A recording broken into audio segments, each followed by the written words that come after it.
Hello, I'm John Gallagher and this is Darren Lester, founder and director of Edinburgh-based startup Specified By. You're watching a live stream hosted by Product Forge. I was first introduced by Darren at the 4th hackathon held by Product Forge, where he was a mentor to not only myself, but to other teams at the hackathon. It's great to meet you again, Darren, and have a chance to learn more about you and Specified By. So I'll just roll into my first question. Why launch and manage a startup? How did the entrepreneurial route appeal to you? Why not take the status quo of a job in industry? And why Specified By? Why did that certain product appeal to you? So Specified By is a marketplace for architects and people in construction industry to find building products and materials. So the idea came about from my own experience. I studied architectural technology at university and then worked in the industry a bit. So it was really tackling a problem that I experienced at uni and in industry. I guess like the decision to actually take that forward and develop a company wasn't something that was planned. It kind of, I guess, came about due to circumstances. I graduated at a time where there wasn't a big pile of work within the industry. So what time was that? So that was 2009, going to 2010. So I was kind of working, doing internships and different things, and always kind of had this idea in the background, and it was kind of by chance that I got exposed to the possibility of applying for some funding through, it was Innovate UK, to test out new ideas and new markets. So I managed to get a little bit of funding, which built the first version of Specified By, which was a little bit different back then, but it kind of got the ball rolling. So I don't kind of have like a story of being entrepreneurial as a kid or anything like that. You weren't selling sweets at the playground? No, I didn't do any of that. So like run the business was not something I'd ever planned or thought about doing. I expected that I would work in the So I take it you're industry. glad that you started the business these days? Yeah, I think now it's the complete opposite. I probably can't see myself doing anything other than run the business, or certainly being involved in startups and tech. I think I've kind of found something that I'm genuinely passionate and interested in. So yes, it was definitely a good decision. And being an entrepreneur is sort of almost an odd career. How do your friends and family perceive it when you say, "Oh, I'm an entrepreneur, I run Specified By"? Well, I tend not to say that, but it's difficult. Like people who aren't doing kind of what I do or what other people do, I guess it's hard to completely understand what it's about or why you would do it. So I think a lot of like my friends and family probably don't really understand what I do. Like they maybe understand the business, but don't know actually what I do. But you know, they're supportive. Very good. With any startup, you hear about the ups and downs. The battle's won, the battle's lost. What unexpected challenges has Specified By suffered since its startup? I think probably a couple of things. As a business in general, I think it's probably surprised me just how long it takes to actually to feel like you're making some progress. Like we launched coming up 3 years this summer, so and we're still at a stage where we still feel very early stage. We still feel like we're sort of making our way in the industry, and I guess just how long it takes to get to a point where we've got a decent bit of traction, things are going well, but it's taken that long just to get to this point, and we've still got so much to do, so it's probably going to take at least that, if not more again, to really to kick things on. And then probably from more of a personal side, like in terms of running the business, I guess just managing people, finding good people for your business, and then managing people and their roles within a small business. So we're at 7 full-time now, and even at that level it's difficult. So that's a big challenge and a new challenge that I didn't have experience of before in terms of managing people. So that's probably the hardest thing at the minute is recruiting and then managing people. So how is your team divided at the moment? Is it mainly tech focused or is it sales focused? I think we've got a pretty even split. So we've got 2 guys in tech at the minute, I guess for our market, whilst we are a tech company, the stuff that we're doing in the industry that we're in is quite old-fashioned. So it's relatively easy for us to be better on the tech side than what already exists. So a big thing for us is content, actually, the information that we have about products and materials on the site. So we invest a lot of time, and a couple of guys in our team solely work on that. We've built internal tools to help with that as well. So we've a pretty even split. Sales is kind of a new thing that we've only really started maybe the last 6 months or so, like actually trying to build a process and hire a salesperson. So again, that's a bit new at the minute. And the process is very much a work in process. So just trying to get that right and trying to make it work with the people you have and within the industry that you're in. You spoke about a lot of your time is managing people, and it's a big challenge. What would you look for in an ideal candidate working at Specified Buy? I think now, like what we've learned is that if you can find people who have an entrepreneurial mindset themselves, or have maybe done their own thing in the past, helps massively, because in a startup and an early stage in a small company, there is limited resources. You are kind of quite reliant on people to take responsibility of things themselves, to kind of work stuff out. You can't kind of do everything for them. A lot of time, so like sales, for example, for us, someone's coming in there and there isn't a process because we've not done it before. So you kind of need someone to take ownership of that, and someone who you can kind of give them that end goal, like this is what we're trying to achieve, this is what we're working towards, and they'll find a way to do that.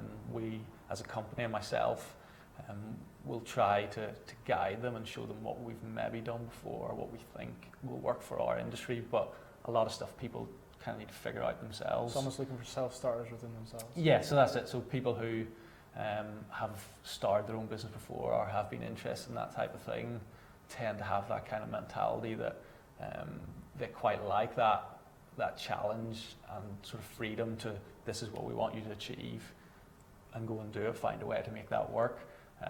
So I think that's something that we've kind of learned, is that whenever we've been able to find those people, it makes my job a lot easier, that I can trust them that they will just find a way to get that particular job done.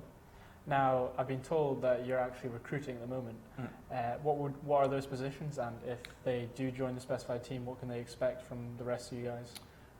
So we are currently recruiting for a software engineer and a business development manager at the minute.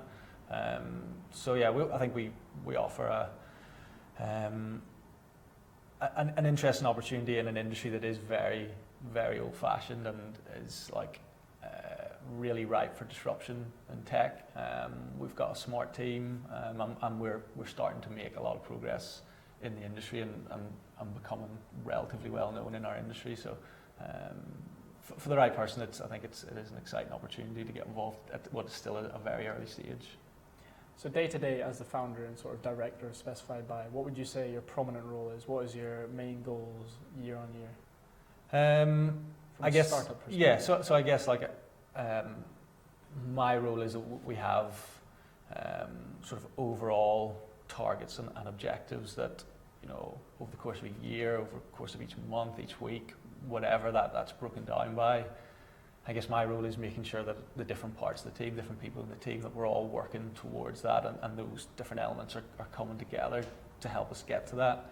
As I sort of said at the start, a lot of my time recently is about managing other people and what they're doing, and that's partly down to, as I said, like a lot of the roles in the business are new and process that we've not done before. So just trying to figure those out with people and trying to guide them with that. But yeah, I guess for me it's more of an overall picture, making sure that we're working towards those goals, but still as a small company with limited resources, still hands-on in certain areas. So like sales, I generally am involved in all of that, or at certain parts of the process anyway.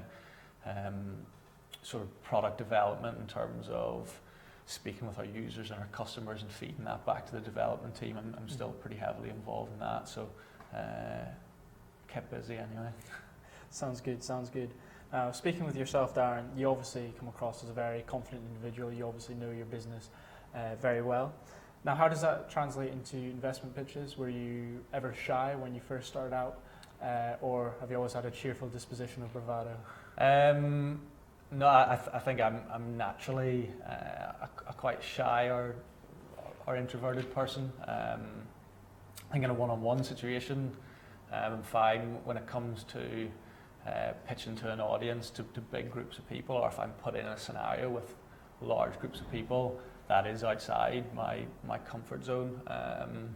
Probably one of the best things that I've done as a company, we went through an accelerator called Ignite 100 based in Newcastle, and part of the process there, at the end of a 3-month program, we had to give demo presentations, pitches to two separate groups of investors and industry people and stuff. So one in Newcastle, one in London, and that was a cinema filled of people. So it was like quite a big crowd of people with, you know, a cinema screen as your backdrop for your moment in the your slides. Yeah.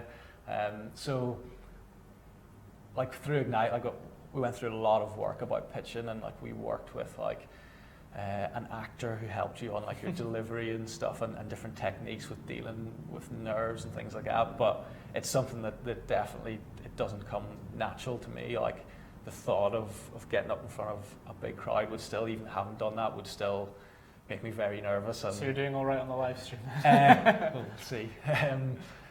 But yeah, it's something that is important.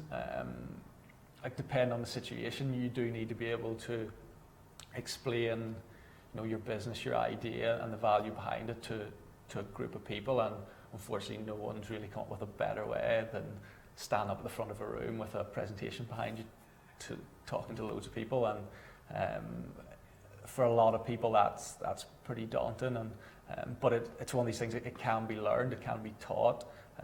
There was a couple of people in the program whenever I went through Ignite who, you know, were particularly introverted or shy and were terrified of this. Like I said, it's uncomfortable for me, but I'll get through it. I'll do it. There were a couple of people that it was a real challenge, but by the end of the program and the work that they went through, and us all working together and helping each other with our pitches, like they were fantastic. They were like 2 of the best pitches there, and to see that like transformation from someone who's like in front of 10 people that they're relatively friendly with, being terrified to stand in front of over 100 people that they don't know, and coming across, you don't actually have to be confident, you just have to come across confident. So it's one of these things. It's important, but it can be learned, and if it's something that you're not comfortable with, it's kind of not something to stress too much about. Now, it's fantastic, these accelerators. They run up and down the country. You partook in one in Newcastle, and there's ones that run in London and Edinburgh. How would you describe Edinburgh's own tech and startup scene as opposed to the rest of the countries? I think Edinburgh's interesting in that there is so much talent, particularly tech talent here, and there is a really vibrant kind of tech startup scene. And we now do have a couple of like huge success stories in like Skyscanner and FanDuel, and then there's others kind of coming through. So generally in an ecosystem, you get those big successes, and then that filters back into the rest of the community. I think Edinburgh can be a little bit fragmented at times. There's lots of different groups like trying to, I guess, like own or sort of look after the kind of the tech community. And for such a small place, it could maybe be a little bit more tight-knit. But I guess like in comparison to somewhere like London, which is just so vast and huge, there's advantages to that, to be in a smaller network. And as I said, obviously I've spent a lot of time in Newcastle, and I think Newcastle is very similar to Edinburgh in terms of size and the sort of tech stuff going on. So it's definitely a good place to start a business. So, young entrepreneur, possibly at university within Edinburgh, what advice would you give to them if they wanted to get involved in the sort of startup scene? I guess there's lots of different meetups and stuff going on, either through the universities or externally. So just I guess getting out and speaking to people in the community, people who are working in it and have businesses, and trying to find potentially opportunities to work with other companies and learn from them. Get involved in hackathons like Product Forge, where you meet lots of interesting people. So like we've hired people off the back of the last hackathon with Product Forge, where I met yourself, and we took on a developer out the back of that. So there's opportunities there. But I guess I think, like for me, there's a little bit of a trend at the minute where people are want to do a startup for the sake of doing a startup. So they've read the Lean Startup Yeah. handbook, and so it's like suddenly enthralled. I guess like don't force it. Like if there's not a particular area that you're passionate about, or a problem that you've seen that you understand or you can empathize with and that you want to solve, like I think it's a pretty fast road to being unhappy and not making progress, to just pick something because you want to do something, and it's just the first idea you came up with, and this is what I'm going to do. So I guess there's no rush to get into it, like the kind of the tech startups. It's not going anywhere. Like there's enough on offer without having to just launch right. Yeah, there's so many things that are unsolved and things that can be improved in various sectors and industries that just kind of wait for. Now, Darren, we have a question from one of our viewers. Her name's Lisa, and her question to you is: were you born to be a leader, or was it learned?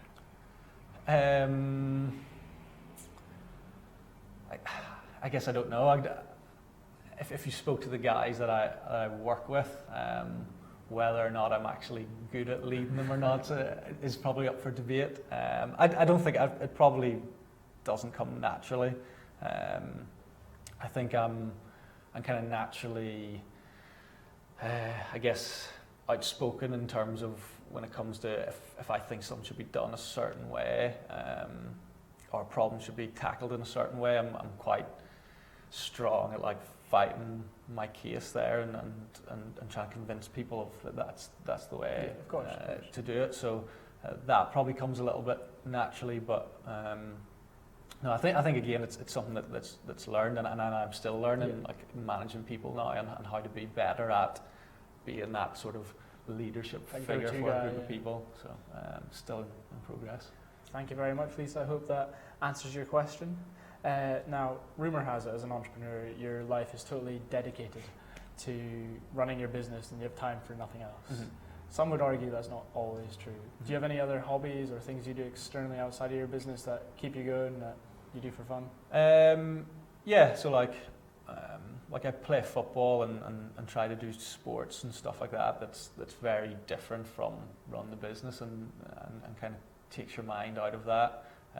But I think it is one of these things that if you're committed to running a business and you actually want to, it depends where you want to take it to, but if you really want to build a big successful business, you have to be willing to kind of make that sacrifice. That I think it's similar to if you want to be an elite professional athlete or a musician or something, that the amount of time that you have to dedicate to that to 10,000 hours. To reach that level. So I think it's a similar kind of thing. You have to make sacrifices. Like there's always a lot of chat about work-life balance. That's important. Like you don't want to burn yourself out, and that is important. And you have to have things that it doesn't necessarily have to be any one thing. It can just be like hanging out with your friends or family or whatever, just something that like gets you away from it. Make sure you're not locked away in a room. So I guess that's actually probably the most important thing, is remaining social.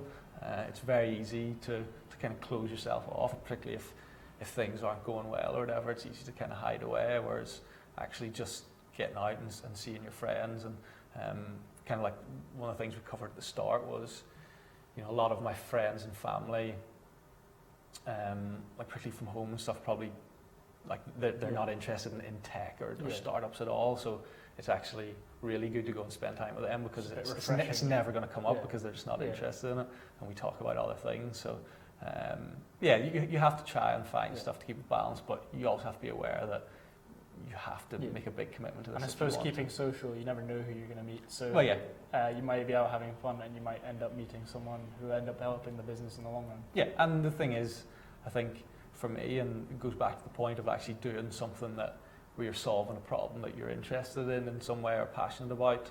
Like for me, a lot of what I do, I don't really see as work. Yeah. I've chosen to do it. It's what I Yeah. want to do. Whereas if you were just working, like putting in like ridiculously long hours for something that you're really only doing as a means to an end, you don't actually care Yeah. about, very quickly you're going to get burnt out and fed up with that, I think. Now, I just want to talk about the industry Specified By operates in for a minute. Now, you talk about you're in a very age-old, ancient sort of industry, and Specified By is very much a disruptor in the market. What kind of technology are you guys using? How is it disrupting this market? How is it making that trailblazing path? I guess for us, it's not necessarily about the technology that we use. It's probably more around how we help people to do something that they're already doing and have done for a long time in a digital environment. So in this case, searching for building products and materials. So a lot of it's more around just making things making information really accessible, really simple, really easy to use.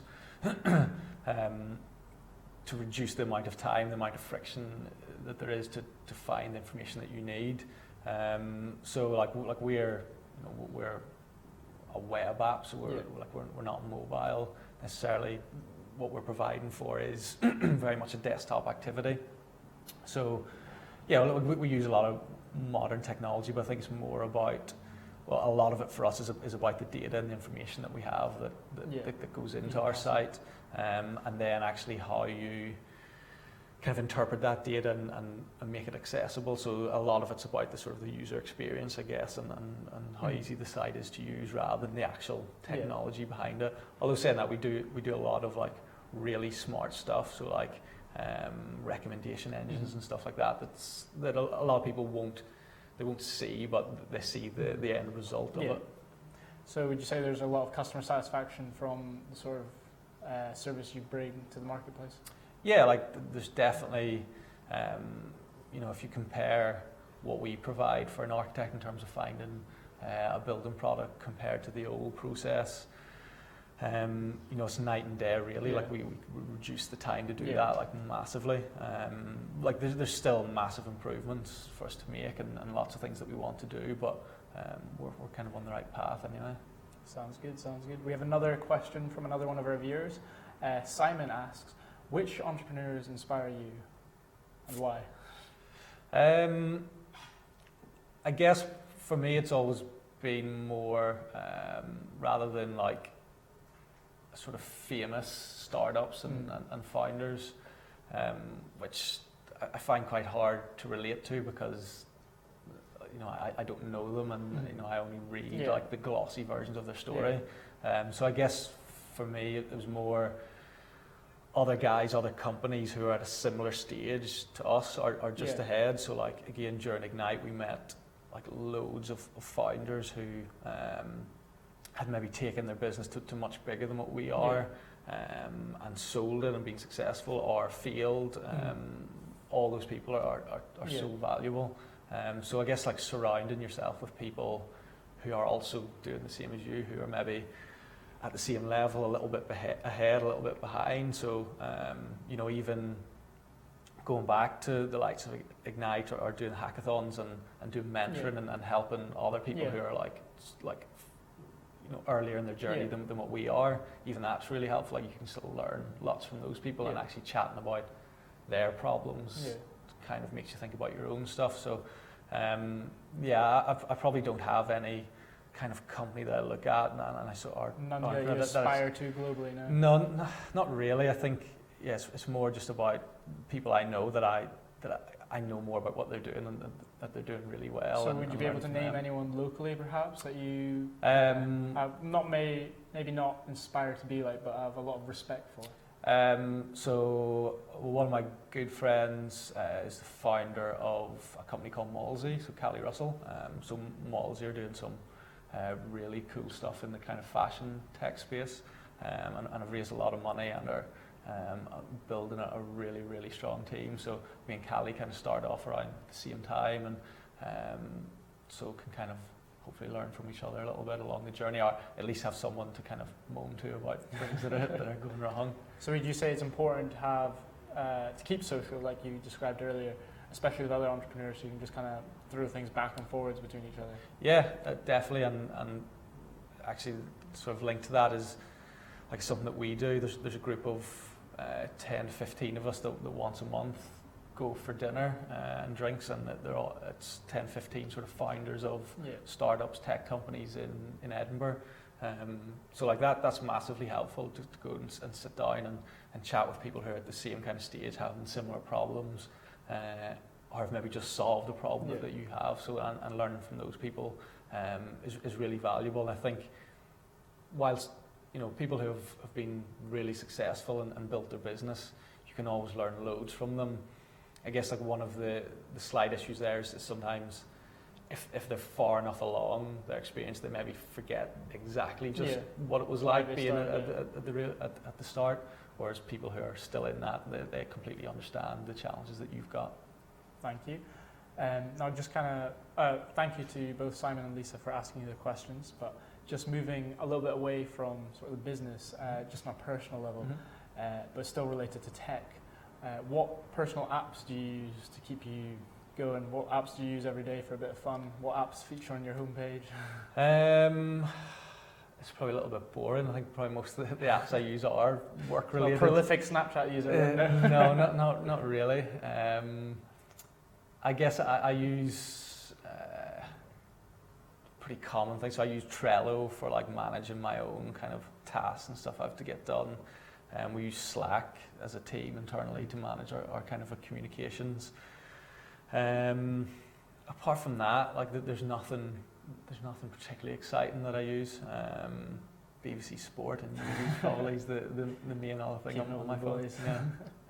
Yeah. Now, Darren, just to talk a little bit before we finish up about the future, Specified By as a business, would there be anyone you'd be interested in working with in the future, possibly? I don't know, industry partnerships? Yeah, so we've worked on a few, and we have partnered with different organisations within our industry, and we're always kind of looking at that and ways that can improve what we do or get us out to a bigger audience or whatever. But yeah, there's always the door's always open to having a chat with different people. The door's always open. I like that. Finally, just where do you see Specified By going? Where's the next steps? What's the overall vision? Revolutionise the architectural industry? Or? So I think for us as a company, the big goal is having some sort of legacy on the industry, actually changing something in the industry, the way people do a certain thing and making something easier. So we're building a company for the long term. We plan to be around for a long time and ultimately become the go-to source for building products and materials. Yeah, that we talk a lot about so something like TripAdvisor. Like if you go somewhere and you need to find a bar, a restaurant, whatever, that's where you go. So for us, that's what we're trying to achieve. You need to find a building product material. You go to Specified By. So that's the goal. Well, thank you very much. That's all we have time for. I hope viewers have learned as much as I have today. And I want to thank Darren for coming along and answering our questions. And thank the viewers for tuning in.